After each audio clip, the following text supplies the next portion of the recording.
जय हिंद दोस्तों जिस तरीके से दुनिया के अंदर परिस्थितियां बदल रही हैं और लगातार जो है वो जॉर्ज सोरोस जैसे लोग इस समय पर मान चुके हैं कि वर्ल्ड वॉर 3 स्टार्ट हो चुका है। वर्ल्ड वॉर 3 अगर स्टार्ट हो चुका है, हथियारों की रेस जो है वो प्रारंभ हो चुकी है। बहुत तेजी के साथ दुनिया के देश अपना जखीरा बढ़ा रहे हैं हथियारों का और इंफ्रास्ट्रक्चर डेवलपमेंट कर रहे हैं। ऐसी सिचुएशन में बहुत सारे देश जो हैं वो अपना कुछ ना कुछ स्टैंड अलग अलग जगह पर लेकर तैयार खड़े हैं, या यूं कहें कि जहां जहां पर पॉसिबिलिटी है इस टाइम पर वो देश वहां पर अपनी लड़ाई की संभावनाओं को कम करके कहीं ना कहीं साथ एक दूसरे का साथ देने की कोशिशों को बढ़ाने की कोशिश कर रहे हैं। अगर ये सिचुएशन है दोस्तों, तो इसके ऊपर एक डिस्कशन बनना जरूरी है कि वर्ल्ड वॉर 3 अगर होगा तो कहां, किस डायमेंशन में, किस जगह पर होगा, और अलग अलग जो वार जोन्स हैं उन सभी वार जोन्स में किस किस तरीके की तैयारियां चल रही हैं और कौन देश कहां कहां पर अपने सारी एडजस्टमेंट्स करने पर लगा हुआ है, इस पर डिस्कशन करेंगे। लेकिन उससे पहले छोटा सा एक रिक्वेस्ट कि अगर आप लोगों को मेरे वीडियोस पसंद आते हैं तो मेरे चैनल को लाइक करें, सब्सक्राइब करें, शेयर करें, बेल आइकन जरूर दबाएं ताकि मेरी ये वीडियोस आप तक जल्दी से जल्दी पहुंच सके। दूसरा दोस्तों, अगर आप यूपीएससी, आईएएस, पीसीएस की तैयारी करना चाहते हैं तो आपके लिए हमारा एनसीईआरटी कंसेप्टर बैच बहुत ज़्यादा इंपॉर्टेंट है। ये हम बेसिक लेवल प्रिपरेशन इसके ऊपर स्टार्ट करवाते हैं। पीटी के जो प्रीवियस ईयर क्वेश्चन पेपर्स हैं, चाहे यूपीएससी के एग्जाम में आए हों, चाहे पब्लिक सर्विस कमीशन जो स्टेट पीसीएस है उसके एग्जाम में आए हों, उन सबको करवाते हैं। और 500 रुपीज़ पर मंथ, बहुत ही कम अमाउंट रखा है, 500 रुपीज़ पर मंथ, इस पर हम ये तैयारी करवा रहे होते हैं। दूसरा दोस्तों, अगर आप मेंस की तैयारी कर रही हैं तो अब आपको बहुत मोटे मोटे अमाउंट्स फीस के देने की कोई ज़रूरत नहीं है। अब हमने क्या किया है कि बहुत ही मिनिमम अमाउंट पर हम ये प्रिपरेशन करवा रहे हैं। मॉडर्न हिस्ट्री का बैच हम 21 जून से शुरू करने जा रहे हैं और इसकी फीस जो है 500 रुपीज़ नेट फीस रखी है। लेकिन अगर आप 21 जून से पहले इस पर्टिकुलर कोर्स के अंदर रजिस्ट्रेशन करवाते हैं तो हम आपको यहां 50% ऑफ प्रोवाइड कर रहे हैं। या तो आप इस नंबर पर कॉल कीजिए या फिर हमारी ऐप स्टडी टेबल के ऊपर जाकर इस लिंक पर क्लिक कीजिए, मॉडर्न हिस्ट्री वाले पर अपना रजिस्ट्रेशन करवाइए। 21 जून से हम लोग ये ऑनलाइन बैचेस शुरू करने जा रहे हैं। पहले कह रहा हूं ऑनलाइन बैचेस हैं, आराम से इस तरीके से क्लास स्टार्ट होगी कि आपका कंप्लीट मॉडर्न हिस्ट्री जो है वो इसमें हो जाएगा। तो जल्दी से जल्दी आप इस कोर्स में रजिस्ट्रेशन करवाइए। दूसरा दोस्तों, जुलाई के अंदर हमारा target 2023 CUET common central universities common entrance test जो है उसकी तैयारी शुरू करवाई जाएगी। तो जिस भी स्टूडेंट ने इस कोर्स के बारे में पता करना है, हमारी ऐप स्टडी टेबल पे जाइए या फिर 9911119407 नंबर पर कॉल कीजिए और CUET की प्रिपरेशन के बारे में जो भी इंफॉर्मेशन चाहिए वो हमसे इकट्ठा कीजिए। अब आ जाते हैं दोस्तों टॉपिक के ऊपर। टॉपिक है दुनिया में अलग अलग वार जोन्स जितने भी हैं, उन सभी वार जोन्स के अंदर अलग अलग देश किस तरीके से अपनी तैयारियां कर रहे हैं और क्या उनमें डायमेंशंस दिखाई दे रही हैं, उनके ऊपर एक डिटेल्ड डिस्कशन हम यहां करने जा रहे हैं। दोस्तों, अगर आप दुनिया को देखो तो यहां अलग अलग वार जोन्स हैं और ये जो वार जोन्स हैं, अगर आपने इनको समझ लिया तो आपको पूरी वर्ल्ड वॉर की दशा और दिशा सीधे सीधे समझ में आ जाएगी। अगर हम यहाँ इस पोर्शन में देखते हैं तो भाई ये जो है रशियन मेनलैंड है, और क्योंकि ये रशिया का मेनलैंड है तो यहाँ पर ऑब्वियस सी बात है रशिया एक डोमिनेटिंग फोर्स में है, और क्योंकि ये डोमिनेटिंग फोर्स में है तो इसीलिए पूरी कोशिश की जाएगी नाटो कंट्रीज के द्वारा कि रशिया को कैसे भी करके इस इलाके के अंदर ब्लॉक कर लिया जाए। और यही रीजन है रशिया के आसपास 3 बड़े वार जोन्स इकट्ठे किए गए हैं। सबसे पहली बात, यहां पर नाटो मेंबर्स मौजूद हैं। तो नाटो को अगर आप देखें तो नाटो ने यहां पर यूक्रेन की फॉर्म में अपना एक बैटल ग्राउंड खोल रखा है और रशिया यहां पर लगातार यूक्रेन के अंदर लड़ रहा है। यानी एक फ्रंट यहां ये हो गया और यहां पर क्लियर वर्ड्स में नजर आ रहा है कि जो नाटो कंट्रीज हैं ये इकट्ठी होकर रशिया से लड़ने की तैयारी कर रहे हैं और रशिया जो है वो सबसे पहले तो इस एरिया में फंसा है जिसे हम ब्लैक सी कहते हैं। लेकिन दूसरे तरीके से जिस तरीके की खबरें फिनलैंड और स्वीडन से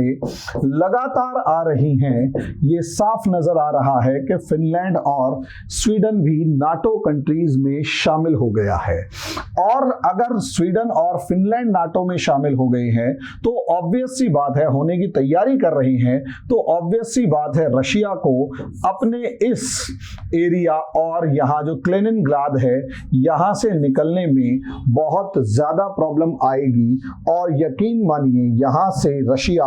इस बाल्टिक रीजन के अंदर बिल्कुल घिर कर रह जाएगा। सबसे पहले तो रशिया को निकलने देने में फिनलैंड ही रोक देगा, रही सही कसर डेनमार्क और स्वीडन इस इलाके में जब रोकेंगे तो रशिया यहां पर घिर कर यहीं पर रह जाएगा, इससे बाहर निकल ही नहीं पाएगा। तो जो एक वार जोन है इसमें रशिया यहां पर उलझा हुआ है, यहां से बाहर नहीं निकल पा रहा। दूसरा रशिया का वार जोन ये ब्लैक सी है और ब्लैक सी के बाहर यहां अगर आप देखेंगे तो टर्की जो है वो मौजूद है। यहां टर्की इस जगह से, टर्की और ग्रीस दोनों के दोनों नाटो के मेंबर्स हैं और ना तो टर्की चाहेगा और ना ही ग्रीस चाहेगा कि रशियन वारशिप्स डार्डिनेल्स और बॉस्फोरस स्ट्रेट इन दोनों को क्रॉस करके, ब्लैक सी को क्रॉस करके बाहर आए और बाहर से मेडिटेरेनियन सी आए और मेडिटेरेनियन से क्रॉस करके ब्लैक सी जाए। यानी रशिया यहां पर भी घिरा हुआ है, यहां पर भी घिरा हुआ है। और यहां पर तीसरा बैटल ग्राउंड जो रशिया के करीब बहुत इंपॉर्टेंट मौजूद है वो यहां पर आर्मेनिया अजरबैजान वाला इलाका है। जॉर्जिया तो है ही है। आर्मेनिया अजरबैजान दोनों आपस में दुश्मन देश हैं, हालांकि दोनों के दोनों रशिया के सपोर्ट में है, या यूं कहें कि रशिया का ही एक फ्रंटलाइन स्टेट कहो या रशिया के पैट्रनेज के अंदर रहने वाले जो देश हैं वो हैं। लेकिन फिर भी इन दोनों के अंदर आपस में 36 का आंकड़ा है और टर्की जो नाटो नेशन है, नाटो कंट्री है, उसका अजरबैजान से जितना क्लोज रिलेशन है उससे साफ नजर आता है कि कहीं ना कहीं आर्मेनिया अजरबैजान भी एक बैटल ग्राउंड बनने वाला है। और टर्की और आर्मेनिया की जो पुरानी दुश्मनी है वो अक्सर वो पूरी पॉसिबिलिटी है कि इस एरिया के अंदर एक बैटल ग्राउंड बनाएगी। यहां हम एक चीज जो भूल जाते हैं वो ये कि इधर एक कंट्री है जिसका नाम है सर्बिया। ये जो सर्बिया है ये रशिया के सपोर्ट में है और इसकी हंगरी, रोमानिया, क्रोएशिया और आसपास के जितने भी बड़े देश हैं, जो आस पड़ोस के देश हैं, उन सब से भी कोई खास बनती नहीं है। और क्योंकि सर्बिया की आस पड़ोस के देशों से बनती नहीं है और रशिया से इसका पक्के वाला, स्ट्रांग वाला याराना है और यहां तक कि चाइना ने भी अपना बहुत बड़ा इन्वेस्टमेंट सर्बिया के अंदर कर रखा है, तो पॉसिबिलिटी पूरी है कि सर्बिया जो है वो भी वर्ल्ड वॉर के अंदर अगर रशिया के साथ में आया तो एक बैटल ग्राउंड रशिया के हर्टलैंड, रशिया कह रहा हूं, ईस्ट यूरोप के हर्टलैंड के अंदर भी शुरू हो सकता है। और अगर ये बैटल ग्राउंड शुरू हुआ तो ये आग रशिया ना सिर्फ मतलब यूरोप, ईस्टर्न यूरोप, बल्कि पूरे यूरोप को घेरती हुई नजर आएगी और यहां चारों तरफ एक बैटल ग्राउंड बनेगा। लेकिन एक बैटल ग्राउंड जो हमारे को देखना है वो ये कि नॉर्मली हमें ये लग रहा था कि अगर वर्ल्ड वॉर 3 हुआ और अमेरिका और यूएसएसआर आगे भिड़े तो यहां इस एरिया में, यानी इस मिडिल ईस्ट को अगर हम देखें तो इसमें इजराइल जो है वो आपस में लड़ना शुरू कर देगा अरब कंट्री से। लेकिन यहां जिस तरीके से डोनाल्ड ट्रंप ने इजराइल का समझौता करवाया, पूरे इजराइल को कहीं ना कहीं एक तरीके से पीस अकॉर्ड करवा दिया यूएई, बहरीन जैसे देशों के साथ, और इसे कहा गया अब्राहम अकॉर्ड। यहां एक चीज साफ हो गई कि ये जो जितने भी मुस्लिम कंट्रीज हैं, खासकर अरब कंट्रीज हैं, जो फिलिस्तीन के मामले में खुले तौर पर इजराइल का अपोज करते हैं या इजराइल से दुश्मनी रखते हैं, वो सारे के सारे शांति से सही या कैसे भी करके इजराइल से शांति चाहते हैं, ताकि अमेरिका अगर लड़ रहा हो तो इन्हें कम से कम अमेरिका के अपोजिशन में ना लड़ना पड़े और कहीं ना कहीं इन्हें अमेरिका की पूरी मदद मिले और ईरान से नाराजगी हो।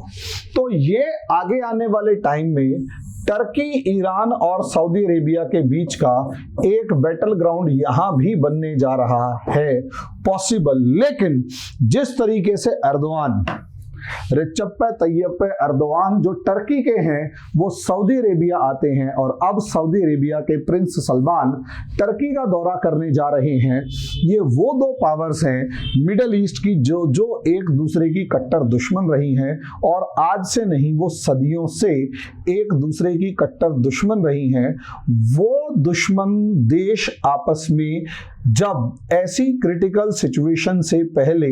एक दूसरे का दौरा करने लगे, तो इसका सीधा सीधा मतलब ये है कि ये लोग किसी तरीके की शांति चाहते हैं और किसी तरीके का एक बीच का मामला एस्टेब्लिश करके शांति से पूरी की पूरी सिचुएशन को आगे बढ़ा देना चाहते हैं। तो यहां पर इन दोनों के बीच में शांति का मतलब ये है कि ईरान के साथ अगर किसी भी तरीके की खटपट है तो अमेरिका के जो देश जो अभी तक कहीं ना कहीं आपस में दुश्मनी थे और अमेरिका के दोस्त थे, वो एक होकर टर्की, इजराइल, सऊदी अरेबिया, ये चार में से तीन बड़ी पावर्स एक होकर कम से कम इस सीरिया, इराक, लेबनान, जॉर्डन, इस इलाके से ईरान की प्रेजेंस को खदेड़ना चाहते हैं। और यहां पर भी एक नया ग्रुप बन रहा है, पॉसिबिलिटी इस तरीके की है, नया ग्रुप बन रहा है जिसमें ईरान जो है उसको अलग थलग करके ये तीन पावर्स एक होकर यहां से इस पूरे इलाके से ईरान को बाहर खदेड़ने की तैयारी कर रही हैं। लेकिन अगर मोटे तौर पर देखा जाए तो अमेरिका यहां पर ईरान के साथ किसी भी तरीके की छोटी बड़ी साझेदारी करना चाहता है, ताकि अमेरिका जो है वो रशिया और चाइना को इस पूरे इलाके में कहीं पर भी पैर रखने की जगह प्रोवाइड ना कर पाए। ऐसे में अगर ईरान की जो है मतलब संधि या किसी भी तरीके की ईरान की डील अमेरिका के साथ हो जाती है, तो उसका सीधा सीधा मतलब ये होगा कि ईरान जो है वो डोमिनेटिंग नेचर में आ जाएगा, ईरान ताकतवर होगा, और अगर ईरान ताकतवर होगा तो वो इन देशों से भले ही अभी ना कुछ डील कर पाए, लेकिन बाद में ईरान हो सकता है इन सऊदी अरेबिया, टर्की और इजराइल को परेशान करे। इसलिए सऊदी अरेबिया, इजराइल और टर्की कभी नहीं चाहेंगे कि ईरान एक ताकतवर देश बने, लेकिन ईरान चाहेगा कि मैं एक ताकतवर देश बनूं और कम से कम इन सभी देशों को पीछे हटाऊं या इनको धूल चटाऊं। यहां तक तो सिचुएशन ठीक है, ईरान की अभी पोजीशन जो है वो डावाडोल है, लेकिन सऊदी अरेबिया, इजराइल और टर्की जो है वो किसी भी तरीके से यूनाइट होकर अमेरिका के ऊपर प्रेशर क्रिएट करना चाहेंगे कि क्या कैसे भी करके आप ईरान के साथ कोई डील ना करें। तो ऐसे में ये एक बैटल ग्राउंड जो है वो शांत हुआ। लेकिन आगे अगर आप देखेंगे तो यहां पर ये अफगानिस्तान मौजूद है। अफगानिस्तान से अमेरिका भले ही भाग गया, लेकिन अफगानिस्तान को एक अलग ही तरीके के बैटल ग्राउंड में अमेरिका छोड़कर चला गया। एक ऐसा बैटल ग्राउंड जो अमेरिका, ना सिर्फ अमेरिका बल्कि दुनिया, मतलब अमेरिका तो यहां इस समस्या से निकल के भाग गया, लेकिन ये एरिया, ये रीजन अब कहीं ना कहीं अमेरिका के पड़ोसियों यानी ईरान, यानी रशिया, यानी चाइना, इन तीन देशों के ऊपर एक डोमिनेशन या यूं कहें एक परेशानी का सबब बनकर बैठ चुका है। और इससे अंदाजा लगाकर देखिए कि आज के दिन इंडिया, जो अभी तक तालिबान को जिसने रिकॉग्निशन नहीं दी, इंडिया का उस पर्टिकुलर कंट्री के साथ एक तरीके का डायलॉग शुरू हुआ है, वहां अपनी काउंसलेट लेवल ऑफिस या एक जूनियर लेवल ऑफिस को इस्टेब्लिश किया है ताकि वहां रहने वाले लोगों के साथ किसी भी तरीके का एक डील इस्टेब्लिश किया जा सके, एक कोऑर्डिनेशन इस्टेब्लिश किया जा सके। तो अफगानिस्तान अपने आप में एक बैटल ग्राउंड तो है, लेकिन अफगानिस्तान में जिस तरीके से तालिबान गवर्नमेंट काम कर रही है, तालिबान के बारे में अभी सिचुएशन क्लियर नहीं है, क्योंकि वो खुद एक नेशन नहीं है और जो भी उसमें पावर्स हैं वो यूनाइटेड नहीं है। और यही एक सबसे बड़ी बात है कि इस पूरे इलाके के अंदर इस टाइम पर ये एक टेंशन वाला माहौल है और दुनिया की जितनी भी बड़ी पावर्स हैं वो यहाँ अपना रोल प्ले करके अपने अपने फेवर में अलग अलग पावर्स को लाकर यहाँ पर इन्हें अपने तरीके से इस्तेमाल करना चाहती हैं। और यही एक रीजन है कि अफगानिस्तान एक ऐसे कीड़े मकोड़ों का बॉक्स बना हुआ है, जो अलग अलग पावर्स हैं, कौन कीड़ा किस पावर को काटेगा ये नहीं पता। और हालात लगातार जैसे जैसे वर्ल्ड वॉर बढ़ेगा, जैसे जैसे दुनिया में गरीबी, भूखमरी, लड़ाई झगड़ा ये सब बढ़ेगा, वैसे वैसे अफगानिस्तान में सिचुएशंस जो हैं ग्रिम टू ग्रिमर और ज्यादा बुरी, बर्बाद होती चली जाएंगी। अगला पॉइंट यहां पर है पाकिस्तान का। अगर आप पाकिस्तान को देखेंगे तो आपको ऐसा कभी अपने लाइफ टाइम में तो याद नहीं आ रहा होगा जो कम से कम 90 साल की उम्र जिनकी ना हो, या कम से कम 70 से 90 साल की उम्र ना हो, जो ये बता रहा, मतलब कम से कम उस इंसान की 90 साल की उम्र होगी या चलो 80 साल की उम्र होगी, उसे ही याद आ रहा होगा कि कैसे बचपन में वो या अपने जवानी के पीरियड में वो लगभग 25 से 30 के बीच के रहे होंगे, उस समय पर वो जुल्फिकार अली भुट्टो को दी जाने वाली फांसी के समय पर जिस तरीके से पाकिस्तान में एक अलग ही लेवल का टर्मोइल था, एक अलग ही लेवल की उठापटक थी, वो उठापटक आज भी है, वो उठापटक आज भी है। और ऐसे में उससे कहीं ज्यादा है। लेकिन उस टाइम पर आप देखेंगे तो पाकिस्तान में सिर्फ एक प्लेयर अमेरिका होता था, लेकिन यहां अगर आप देख रहे हैं तो असलियत में यहां पाकिस्तान के अंदर एक तरफ चाइना एक पावर है और दूसरी तरफ इंडिया एक पावर है।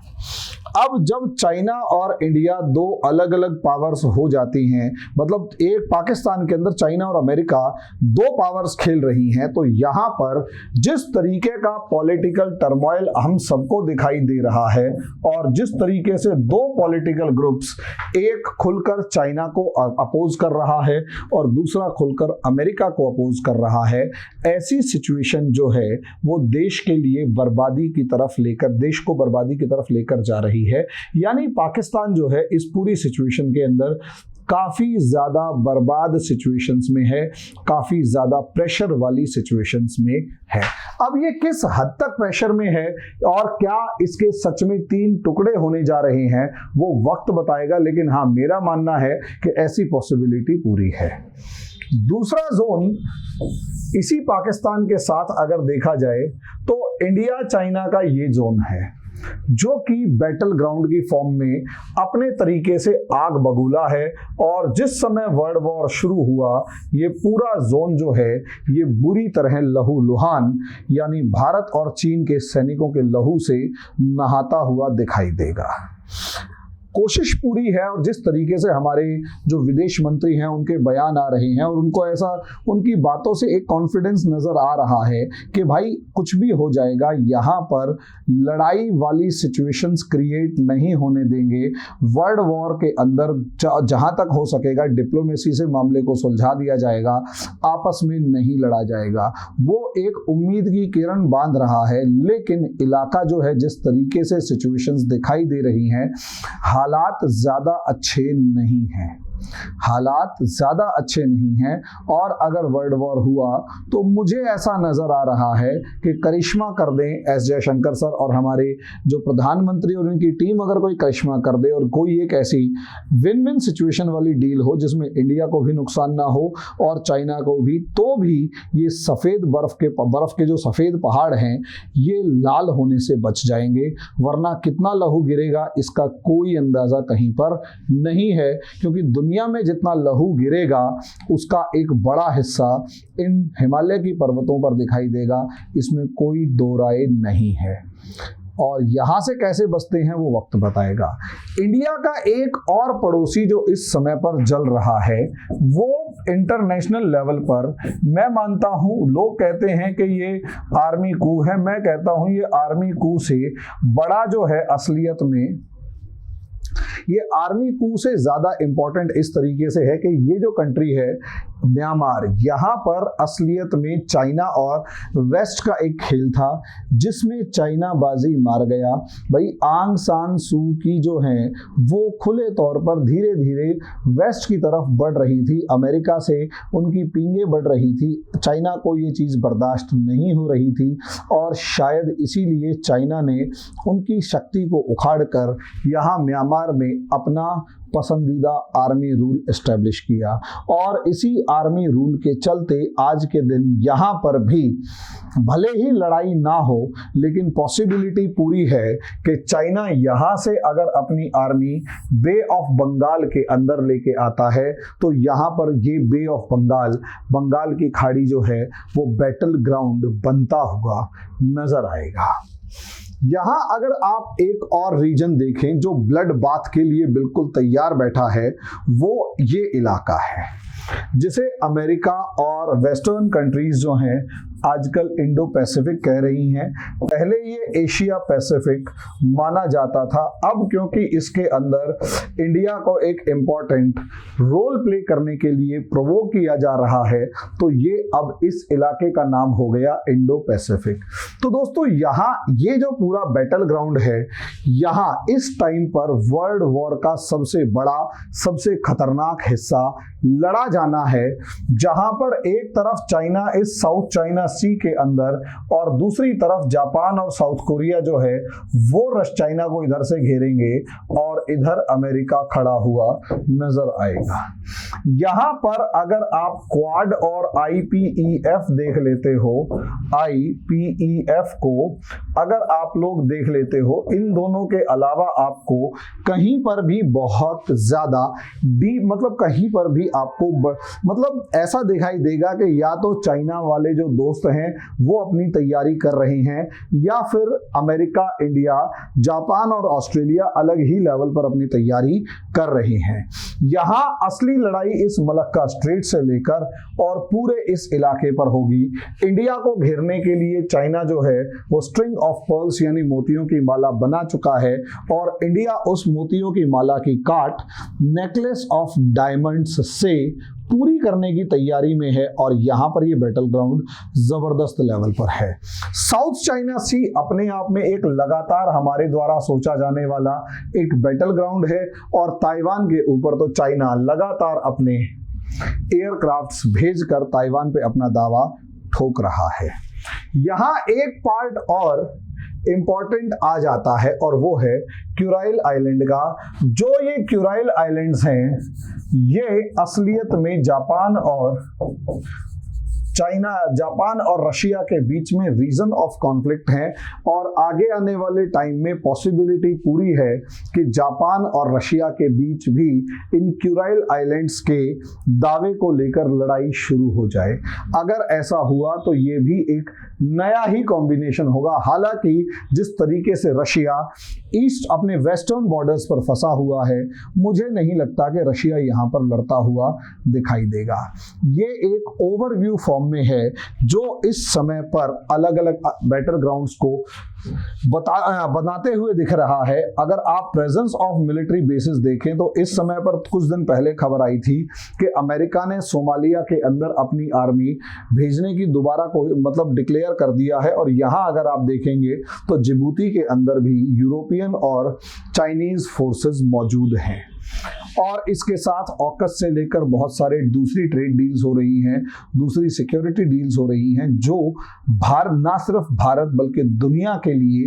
एक तरीके से तैयारी का संकेत है कि भैया वर्ल्ड वॉर होने जा रहा है। कब ये शुरू हो जाए इसकी कोई गारंटी नहीं है। कब खबर आ जाए कि चीन ने ताइवान पर हमला कर दिया या नॉर्थ कोरिया ने साउथ कोरिया पर हमला कर दिया और कब खबर आ जाए कि रशिया ने फिनलैंड, स्वीडन को हमला करके अब सीधे सीधे नाटो को चुनौती दे दी, या कुछ ऐसी ही खबर ऐसे किसी देश से निकल कर आए जहां से कुछ ज्यादा बड़ी भले ही उम्मीद ना हो, लेकिन वो इम्पेशेंट कंट्री अपनी प्रॉब्लम्स का सॉल्यूशन वॉर के अंदर देख रहा है। वहां से वॉर जो अभी तक शुरू हो चुकी है, बहुत से लोग कह रहे हैं वो वर्ल्ड वॉर लगातार बढ़ती चली जाए और पूरी दुनिया को अपनी आग के चपेट में ले ले। अब ये कौन कैसे है, क्या ये सिचुएशन है, ये तो दोस्तों वक्त ही बताएगा, लेकिन सबसे मेन बात ये है कि क्या सच में वर्ल्ड वॉर के लिए दुनिया प्रिपेयर है। देखिए, दुनिया कभी भी युद्ध के लिए प्रिपेयर होती ही नहीं है। ये तो युद्ध होता है जो दुनिया के ऊपर चढ़ बैठता है और ये कहता है तुम्हें मेरे को झेलना पड़ेगा चाहे कुछ हो जाए, क्योंकि कुछ ही महत्वाकांक्षी लोग ऐसे होते हैं जिन्हें किसी भी सिचुएशन के अंदर अपने आप को, अपनी सनक को पूरा करना होता है। शी जिनपिंग ऐसा ही एक सनकी है, पुतिन जो है वो काफी हद तक ऐसा ही एक सनकी, और बाइडेन से लेकर और भी दोस्त कई और हैं जो इस समय पर सनक के मारे पूरी दुनिया को वर्ल्ड वॉर के ऊपर उलझाकर खड़े हुए हैं। अब आगे क्या होता है दोस्तों, वो तो वक्त बताएगा। अभी के लिए इतना ही, धन्यवाद।